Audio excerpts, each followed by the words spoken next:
chicken town. She blows her gauge, flies in Although we the try to range. control it in a million ways, the only thing you can ever really do to time are enjoy it or waste it. Hello to all and welcome to the Ear-Wicker podcast. Follow along with our host, Vince Corkery, as he discusses a broad range of musical topics, with interviews of top players, club owners, producers, and engineers that make it all happen. Your virtual backstage pass. Remember to like and subscribe to this podcast, and of course, it's free. Take her out. She's bound to take you in. Boy, that gal means trouble. You ought to put her down. Give help, take care, look out, beware. All right. Hello, everybody. Welcome to Ear-Wicker podcast. And today we have a very special musician, friend. It's Gary Hunt. How you doing, Gary? Doing really good, Vince. Thanks for having me over today. Hey, man, I appreciate you taking your time and coming over and wasting it with me. Well, Hey, I'm a waster. all right. If I'm not wasted, I'm wasting time. So tell me real quick, where are you playing this month or lately here? Well, what's coming up? Oh, okay. I get calls to fill in, like everybody, fill in with different bands. But Right. I'm playing this Sunday, whatever that is, the 7th, at McGurk's with Sean Cannon. Oh, It's yeah. like we play some Irish, but it's not all Irish. Those guys really don't know tunes, so we don't play a lot. I mean, even American tunes, they don't really play those. So it's more, we do some country stuff, some Hartford stuff. I sing some Haggard, whatever, and they do some classic Irish sing-along pub tunes, but a lot of rock type stuff. But it's when you play with Sean, it turns into a lot of Grateful Dead sound because that's just where he is. But it's fun. Yeah. And it's easy. I'm off home early. And then I usually play at, Stovall's Country Right. out in the country. And then I play at Gene's Country Club. Those are the two Know what bands are there? main honky tonks. That's Colonel Ford. Oh, okay. And then I play once a month at the Stellar Hog with Colonel Ford. Oh, that's right, yeah. With Jay Farrar plays steel with us there. There's a lot of information there. Sorry, I could slow down. No, it's good. Yeah, Well- that's January pretty much. But we're also going to Florida. We're doing a show at the Graham Parsons Dairy Down. It's a long story, but Jay and I played there in 15 or something. But it was Graham Parsons kind of grew up in that area, and his family owned like Orange Groves or something. And so they bought this little club, like a teen bar for him to play in. And then he passed away, and time goes on, and it turned into like a auto mechanic garage or this and that. And then there, a bunch of local people there got a Kickstarter or funding to turn it back into a venue. And we played when it was still not really open, so there was no air conditioner. It was just muggy and terrible. But apparently it's up and running, like Rodney Crowell's playing there. I mean, they have, like, Bottle Rocks have played there. So a lot of people are, it's not like a steady. Florida? You said Florida? Yeah, I can't remember exactly where, but it's right in dead center of the middle of the state, not on the coast.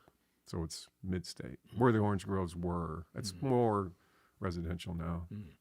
Oh, and that's with Jay Farrar. So I'm doing a duo with Jay, and then he's also taking Colonel Ford down. Dade's going, and Horton's going to play drums. Johnny Horton? Yeah, Johnny Horton's going to The play guitar player, Johnny Horton? Yeah. Drums.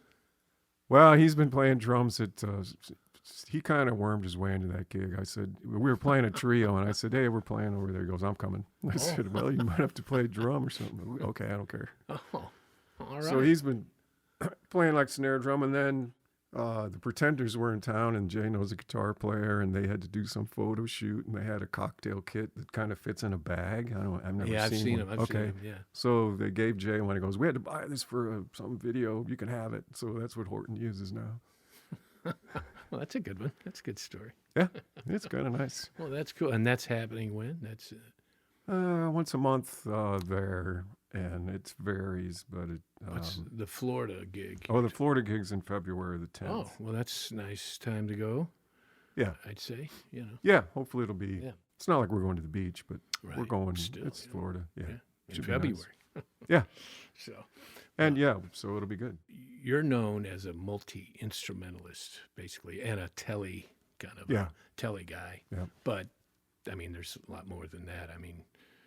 I used to play a lot of Django music, which was more swing. And then I've played Cajun with you guys and some rockabilly. I played, it's kind of just guitar playing, filling in. But it's, it's a style. You got to get the style. Yeah, they're all different. Yeah. And they're all different techniques and all different right hand stuff. And not a lot of guitar players do that.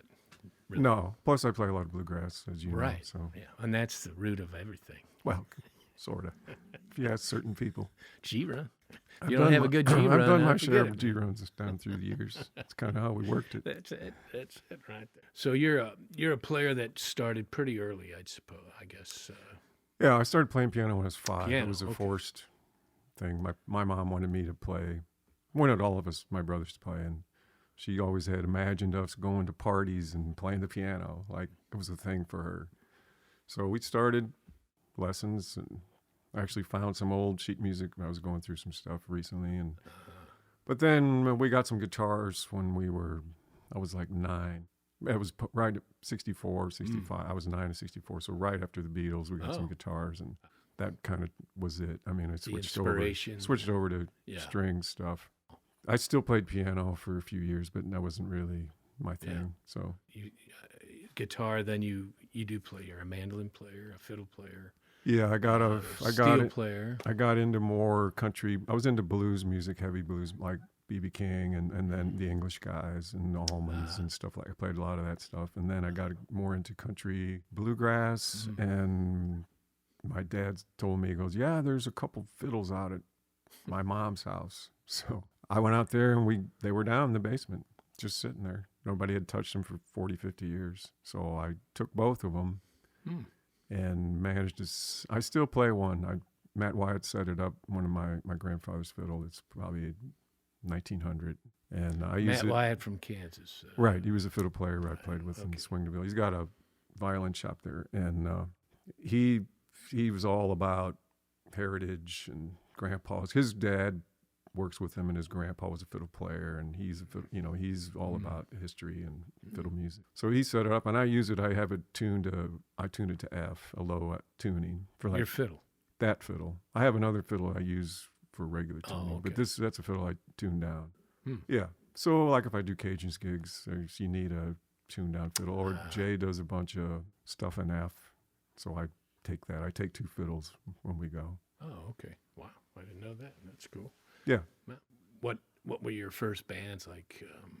Were they in high school or grade school? I was playing parties in grade school. Oh, okay. And junior high stuff like Steppin' Stone and 60s. Sure. Yeah. Beatles, Monkees, Stones, whatever, you know. And then I kind of quit playing for a while, and then was more into sporting things. Played hockey a lot, and then I just went back and got in some bands with my older brother, the guys his age, like Webster guys. Like, I don't know, local guys would be the Rombergs and Jimmy Peters, who passed away a few years ago. But his son is a great guitar player. Yeah. But those are all guys, they were older than me, and I learned a lot of, we played in bands. Did more kind of 5-piece stuff. So it was 2 guitars. Yeah. It was fun. Yeah. Now, I know you, in your early college, age, you ended up in Columbia, Missouri, right? And that's when you were playing bluegrass and blues. Oh, the Hell Band. See, and then that was an interesting band because our friend Mike Henderson, who recently passed away, and Mike Fleming, and Great Forest Rose, yeah, and your my brother played drums, Greg. Yeah, I think that when I saw that band first, that was the first time I really saw the 3 different styles of music going on in a bar. You had. Yeah, I saw so I was playing in St. Louis with some guys, local guys, the classical grass guys. The Hell Band came to play. They had a different drummer at the time, and it was a 4-piece. I went to see him play, and then we went to a jam session in somebody's basement. Like played for 3 or 4 or 5 hours after, and then they called me and were auditioning for guitar players, or they needed a new guy. because the drummer They Mike, as in- Mike Tanya was quitting, and he played like guitar on the Bluegrass and drums on the more rocky stuff. So I went up there and auditioned and got the job at Henderson's little house. Talk about Columbia was pretty wild then. And then they said, well, we need a drummer. I said, well, I got a brother that plays drums. So he got the job. So then we became a 5-piece. And like you said, we played hardcore bluegrass. Yeah. Like Forced Rose slapping the bass, like hardcore stuff. And then we played Chicago blues with Henderson playing like harp. And we played like country blues when Henderson played the National. And then like country, some little swing. Yeah, so I was playing guitar, electric guitar, fiddle, pedal steel, dobro. In that band. I don't know if a lot of people know, but your right hand is, to me, your sound, Yeah, right hand is all the guitar playing. Yeah, I mean, and you finger pick really well, and I don't know if, and you have a lot of techniques in your finger picking, telly style, banjo style, I guess, So, but then that's right there is a, somebody plays guitar, it might be their whole career just finger picking. Yeah, you know what I mean. That's true. So that's a lot. It's a lot of stuff. Yeah, I play with a thumb pick on some things, and then a flat pick, everything else. And sometimes they use fingers, like they call it a hybrid. But if you're playing picking in 2 fingers, a pick in 2 fingers or 3 fingers, and then just straight out flat picking with just a pick is more like the whole Gypsy Jazz thing is right hand. It's all right hand. It's all like there's a drop, what do they call it? A rest stroke where the right hand is, whenever you switch a string, it's down.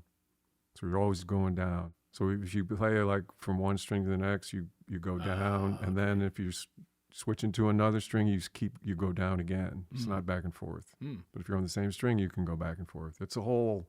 So that gives it that drive, I guess. Yeah. It's like it's like Bill Monroe mandolin playing. He did a lot of downs. Now Similar. you're making sense. Well, and that's where the rockabilly guitar came from. Is I think Bill Monroe's right hand, like the and that all like came from that hardcore mandolin stuff, downstroke. Yeah. Oh, that's cool. So you were in Hellband for what, 5 years, 7 years? I Probably 70. I think I tried out in 77 or fall, maybe 70, something like that. In 80, the band broke up. Well, you got in it, in 79? Yeah, well, it was 80. Actually 80, and it was just that, like, for 9 months or whatever. Yeah. And that was it at the end. Yeah. And then you went back to St. Louis, I guess, and...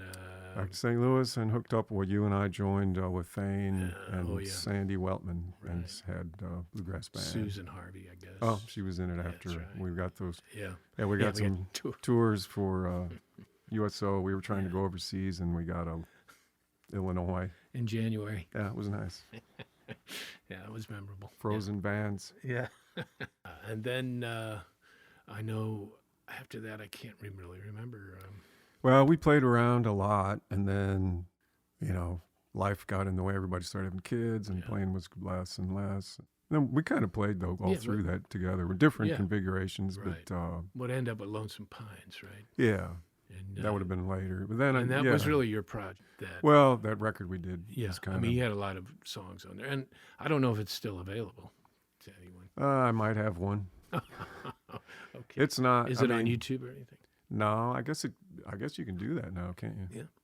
Yeah. I don't. I should have someone do that for me because I wouldn't know how to do it. Yeah, it's hard. I bet. I bet my son could handle it. Yeah, I bet he could. Yeah, but no, that's a good record. That's I think it was showing off your writing skills. Yeah, I liked it. One you guys have played great. I mean, it was a group effort. It was all group designed, but I mean, we did. Well, my thoughts are, if you're going to do a record, you might as well try to do some songs you wrote, because why? Sure. Yeah. A lot of bands can do covers and they're good, but if you can write songs and you got enough faith in them, why not record them? So I was doing that with also Rockhouse Ramblers. We did 3 records around that era, which was like 3 songwriters, like Dade Farrar, Kip Louie, and myself. And John Right. Horton and Dan Kethreiner were also in the band. Oh, But yeah. we did 3 records we each wrote 3 or 4 songs in each record. So it's another, Yeah. So, and that's sort of, you were kind of getting into a little more country, yeah, that was more steady work. I was thinking of Pat Heller today. Yeah, You know. the great Pat Heller. Yeah, man. I mean, I met him when he turned 40. I was playing a gig, and he had a 40th birthday. It was like a Legion Hall, and the other room, he had a 40th birthday. That party breaks up, and he comes into the club room, and he sits in and plays steel. I mean, he was pretty high, pretty drunked up by then, but I mean, he still played good. And then I ended up playing with him for a long time, right? so he turned 70. So that was 30 years or more. Yeah. He's missed because Yeah, he was. he's inspiring, I think, to a lot of people. But He knew more about steel guitars than anybody around here. I mean, he knew how to take them apart, build them, set them up. yeah, you know how to sell them too. Yeah, he sold a lot. He called me Chubby, just like Thane's brother. It was the only that's 2 right. guys that really called me Chubby. And how come they call you Chubby? Because one time we were playing a gig, you were there. I think you were there. Thane, me, you, Sandy, maybe. Was it And- traveling to Iowa? No, this was a gig in Soulard or something. Oh, okay. And we played Footprints in the Snow, and I played fiddle that gig for some reason. And I played the kickoff like Chubby Wise. Ah, see? It was Chubby. And ever since then, it was Chubby. Yeah, yeah. You look like Chubby. Yeah. Yeah. Yeah, I'm working on it. It's a lifelong thing. Ah, yes. So are you still writing? I mean, Well, I don't write many lyrics anymore, but I do this thing where I might have told you this. I write a song every day before right. No, that's great. I go to do anything else. Now, when you say write a song, do you mean like musically, or Music, are it's you a- writing the No lyrics. no lyrics? I haven't written lyrics. My son's on me to write lyrics. But I've been doing this sometimes 2-3 songs a day, 6 years. No kidding. Huh? Wow. Yeah. So, I mean, I did one today. So it's what I do. It's Right. like It's like a routine mental. you have, or Yeah. Well, you know how it is playing music. And if you want to try, I mean, I record them. yeah. So they have like an intro, or usually a verse, chorus, sometimes a bridge, So and an they're- outro, and an ending. They're arranged basically. They're pretty much like Yeah. you can listen Like to it yeah. as a song. Uh-huh. And I mean, for what it's worth, I like it. I listen to usually that song most of the day if I listen to something, and then it kind of goes away. Mm. So Ah, thousands of songs wow. I've made up, and And It's kinda and just what I recorded. do. You mean you record? I record them on my phone. Oh, Yeah, I have okay. them saved. Wow. Yeah. So you ever go back and listen to them? Yeah, I used to go on Sundays. I'd go out, and if I go for a walk, I'd listen. Well, here, why don't you put it up on the? Well, just Just see hear what a this little bit of it. This was today. See what you got. Okay. This was like, this is like a 30-minute mental. Oh.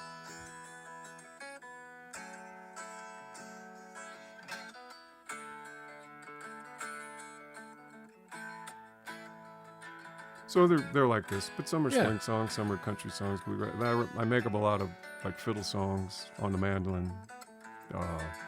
It's whatever. You Yeah. know. It's like a mental exercise. Yeah, that's great. You know how it is playing music. You have to totally concentrate, and Mm. focus on what you're doing. Yeah. And So what's the name of that one? Just so somebody That's the doesn't hardest steal part. it. Oh. the hardest part of Oh. this is thinking up names, Oh. because there's 3,000 or 4,000 of them, and I have to search every day if I haven't used it before. So this one's called Second Class. Oh. All right. Wow. How's that for a title? That's pretty good. Yeah, man. It sounds great, actually. Wow. And that sounds like your Martin. You strumming your Martin? No, that's Uh-oh. actually a Stratocaster Oh. unplugged, just sitting in my lap. That's how I do it every morning. I don't wake anybody up. It sounds Sounded okay. like an acoustic. It does. People put ask me any if it's an action? archtop. I go, no, I have 5 springs in the back, and I record the back of the guitar, so it gets some reverb from the springs. And You're telling your secrets. yeah, don't tell anybody. That's cool. That's cool. Yeah, I mean, it sounds. Wow. I've So got- that was gonna. So what inspires you? I mean, that's a lot of creativity every day. Yeah, It's a yeah. lot. I know. Yeah. I mean, I know.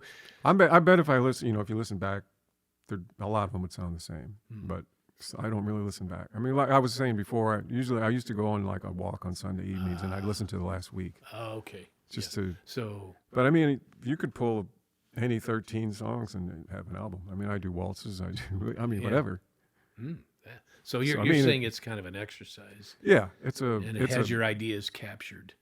Yeah, so it makes me focus on. I work, I use different methods and techniques when I make up the song. So you learn a lot about keys and what notes and what chords and what positions you can use and how melodies. So I try to play the melody and the chords at the same time. Sometimes it's a finger picking song. Sometimes it's like that. It's like it's a pick song, but you can hear a strong melody in it. Right. It's not just a chord. I mean, there's a strong melody. Yeah, there's something going on here. Yeah. So it's not just somebody strumming chords. I mean, it's a thought out. For me, it is. I mean, it takes, but like I said, it's usually 30. I try to get it 30 minutes. And this was one take today. I mean, I practiced it and got an arrangement and then played it. You got it. You caught it. Yeah. So it's a good way to do it, really. I mean, that's a fresh idea. Yeah. Yeah. Maybe you should think about selling this idea. Yeah. Well. Too late. You want one? Already got it. No, that's cool. That's really cool. Yeah. It's, it's just a thing I do. Yeah. So. You also have played with, besides Jay Farrar, is Tim O'Brien. Mm-hmm. And kind of cool. Yeah, that was a good guy. We met them I first met them they were playing at a wedding. And we hung out and played in hotel rooms, and then you and I met him again at Winfield in '80, which was fall of '80. Yeah. And we played a show with him, I think, in Rolla once. In Rolla, yeah, and I think 82 or 81. There was a music store off of Grand here in St. Louis, Grand in Cherokee. No, Shoto. Chippewa. Shoto. You mean the one underground store? Yeah. There was a venue and a music store and a repair shop, and they had. I think we did, or they came there or something. They played there a couple times, and we played there, and so I've been kept in touch with Tim O'Brien for years. I mean, we kind of hit it off as kind of friends, and just down through the years. And I went to see him at the Focal Point here, and he goes. He actually called me and said, "Hey, you coming?" Usually I would just show up, just watch him play. And he called me, and goes, "Hey, you coming tonight?" I said, "Yeah, sure, I'm going." So then he goes, "Hey, you want to do some road work?" And I said, "Wow, I hadn't done any of that. But I'd never done like fly gigs, so it was all fly dates." Oh, nice. Yeah. And what year was this? 2004. Oh, okay. So it was early internet, or I don't even know if YouTube was up. So I wasn't even texting. It was all email. He'd sent emails like, learn these songs. Oh boy. And, I learned a bunch of songs. And Who else was in that band? That was Casey Dreesen and Dirk Powell. Oh. And I think the name Dirk's a banjo player? The record was called Traveler that had come out at the time. So it was a great record. Got it right over there. Yeah, it's a good record. Just killer, yeah. And those guys are on it. So we had a left-handed, I forget his name, Irish guy playing guitar, and he wanted off for his wife was going to have a baby. Mm-hmm. So he needed somebody just to cover some dates. So the first one we played was in Austin at Old Settlers. There was I don't know if they still have that, but I played there with Sunvolt once and Tim that one time. So, I mean, there was no rehearsal. I went down and the night before met him, and we'd sat in his room and just kind of screwed around and played his music till somebody called the desk and we had to stop. Oh. Wow, that's cool. And then those guys came in the next day. We played for like 20 minutes in his room. We went and played the show. I mean, it was like, whoa. I'm glad I studied. Yeah. Yeah, he's just not a... And Mike Bubb sat in and played bass that time. Oh, he did? Time. Oh, yeah. He's great. I love that guy, yeah. Wow. Oh, that's great. And, then we did Merle Fest with them. Oh, a couple shows at Merle Fest. And then we did I did Pagosa Springs and the Great Fox Festival. Oh, wow. Yeah. In New York. So a bunch of heavy, big bluegrass festivals. And you mentioned Sunvolt, too, so... Yeah, that's a Jay Farrar band, of course. His band, rock band, Outlet. So okay. You've got a lot of gigs under the old belt there. A lot of driving, a lot of flying. Yeah. So what would you say is maybe one of the best gigs? Anything come to mind that you ever had? That gig with Tim O'Brien at the Gray Fox Festival. Earl Scruggs played, and his band. He had like his son, and I don't know, it was a bunch of heavy guys, and a bunch of great players he had. So it was getting towards the end, for him, and where I was backstage. They have like some trailers back behind. It's a big, huge festival in New York. I mean, just thousands and thousands of people. So here comes Earl up on a golf cart with his banjo, and everybody behind the stage, all the musicians stood up and gave him a standing ovation when he pulls in. First thing. Whoa.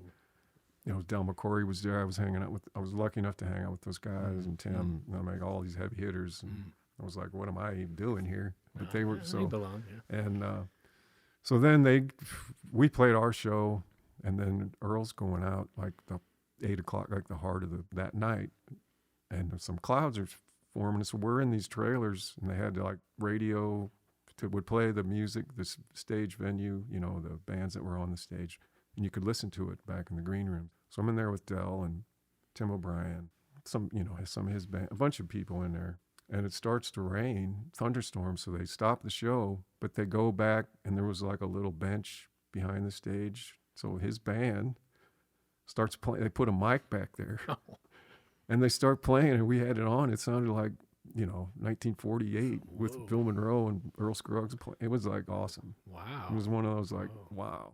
Yeah, it was really, it was something to be there. Yeah, that's cool. Wow. Now, do you have any worst gigs you ever did? Well, there's probably a lot of them. Anything that, just, I had to ask you your best, and sometimes the worst gigs are pretty funny, so. I never thought about that, but let me think. I don't know. I don't know. I don't know about you, but I have these dreams about gear not working. I don't know if you have those dreams, but I'll be underwear. Yeah. I'll be at trying to set up a gig and something's not there or it's not working. It's like a bad scene. But maybe the worst gig I was playing at the Hardly Strictly Bluegrass with Sunvolt, 20,000 people. So it was like, backline amps. I had got a super reverb, which was perfect. Sound checked. It was just a quick, plug and go. So that was fine. We started, and I don't know if it was the kick drum. It was so loud. It was, so loud, just incredibly. My guitar jack would pop out of the amp. I'd put it back in. This was like halfway through the first song. I put it back in. It would pop out. I don't know if the kick drum. Bass. I don't know if the kick drum was so loud that it was popping it out, or the little clip in there was worn out. It worked fine, Yeah. So I'm standing there. My solo was supposed to be coming up, and I got nothing. I got nothing. I'm standing there with 30,000, 20,000 people. That's a bad dream. So luckily, Jay had a guy that was doing his guitars, and I said, hey, and so they got another amp and pulled that out. And I ended up, it was just a crappy song. I don't know what it was, but I made it through the show. And after the show, Jay's like, what happened? I was like, hey, man, I've never seen anything like it in my life. The amp was spitting my cable out. It was like crazy. That is weird. That's good. But yeah. All right, I have to ask you too now if I was there with Jim Lauderdale was there. Oh, and backstage he was back there, and I had on like one of those kind of velvet Western shirts with the piping, and he had a whole suit. Oh yeah. And I went over and said, "Hey, we're the best dressed fuckers here." It's like, right on. Hey man. I still love playing that, but I just kind of wanted more back from the music. All right. Well, I ask all my guests this question: if you could go back in time, would you follow the same musical path that you already cut? That's a good question. My path has been all over the place. So, when I was into blues music, and I still love playing that, but I just kind of wanted more back from the music, get into more bluegrass, which is more almost like jazz influenced soloing. So you have to really know your chops and you have to know how to play. But then there's no money in that.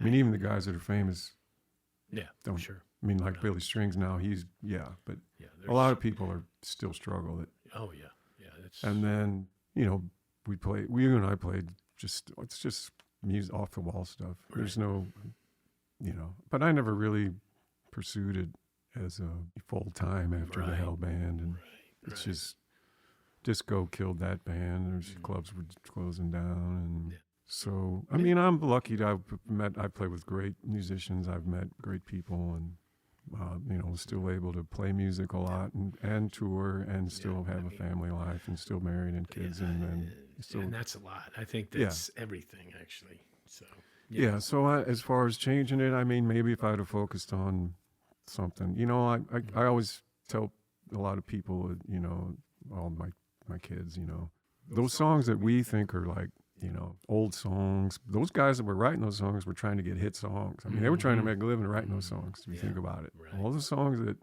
some of them were on the edge just because they trying to put records out. But a lot of those old songs were written for a purpose, so they could, make money. Right.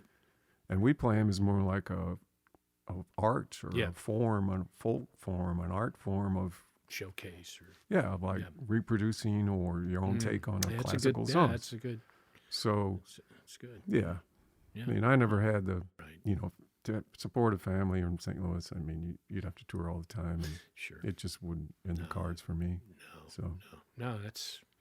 I don't know. It just sounds like what happened to you hasn't happened to most people. You know what I mean? Right. And that's. And I play well enough to fit in with a lot of different groups, and I managed to play with a lot of the better the players you play with, it elevates your playing. And you would not believe. I mean, I played with some of the best players around. I mean, in Tim O'Brien's band, those guys are like, I mean, it's like the level and the energy and the everything just is like way up there. Yeah. I mean, it's fun to play these gigs around town, but those gigs are like way up. I mean, I just from doing some gigs in the last few years with you, I noticed that when you said energy level, you have a certain energy level now that I didn't notice before. Yeah. And I think that's saying I'm putting on a show. Yeah, I treat it more like that. I mean, I played and so which many. really makes. Yeah, I mean, music the better, bar gigs, they're 4-hour gigs. Sure. I mean, that's a different thing. But we're playing like we did that show recently, and it was like, that was and you fun. give it a lot, and it makes it. But you can tell. I'm just saying, I could tell a difference. Oh, good. Yeah, it's like that's why people listen, because there's something extra. Right. You're not just up there mimicking a bunch of right. And I agree. And the band knows it first. Yeah. And, so it was cool. It was a good thing. So, but anyway, all right. Well, I won't keep you too much longer. But is there anything else you need to tell me about? I know you're a first call. You're first. You're the first call. When someone needs guitar, whatever, mandolin, steel. Fiddle. Yeah, I play a lot. Your first call, I'm playing. I get to play with some of these younger guys, like the Mighty Pines guys and Sean's bands, and those are the Sean Cannon Voodoo gigs are fun. It's like a show. Yeah, I mean they have light shows and smoke bomb. I mean they got everything. It's like a rock show. On a Wednesday night, and they're good. And absolutely. He's always got good musicians, and he's a great band leader. But he's got like Neil Solsick on there, who's was on The Voice, and Johnny, who sang, his bass player, is great. They're all high level guys. And those are fun gigs. Those are also gigs where you maybe rehearse, go down and play a show. Ooh. Yeah, like 2 sets, heavy stuff. Just do it. Whoa. Yeah, that's great. So so I get. I mean, sometimes I'm the oldest guy. Sometimes I'm not, but usually most of the time most of the time. Well, But that's how that's how the younger guys learn. Yeah, right. No, I think that's great, man. Yeah. Well, okay. Well, hey, listen, thank you for coming over and spilling out all your secrets. Yep. It's great.